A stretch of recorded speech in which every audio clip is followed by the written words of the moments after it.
ফের ভিন রাজ্যে কাজ করতে গিয়ে নিখোঁজ মালদার এক যুবক। রোজগারের আশায় ভিন রাজ্যে কাজ করতে গিয়ে নিখোঁজ এক যুবক।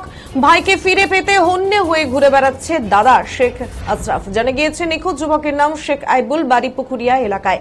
আরো জানা গিয়েছে রোজগারের তাগিদে বিগত কয়েক মাস আগে ভিন রাজ্য অর্থাৎ দিল্লি পাড়ি দেয় যুবক।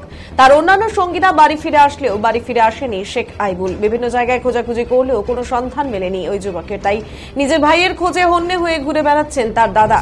কোনো সন্ধান না পেয়ে প্রশাসনের দ্বারস্থ হন নিখোঁজ যুবকের পরিবার। পুকুরিয়া থানায় একটি নিখোঁজ অভিযোগ দায়ের করা হয়েছে। 22 তারিখে হারিয়েছে। আমার ওর ভাই আইবুল, হ্যাঁ খুবই খুঁজেছি। খুঁজতে খুঁজতে আমি দেখা হলো না, তবে এটা আমি কাজে অভিযোগ করেছো?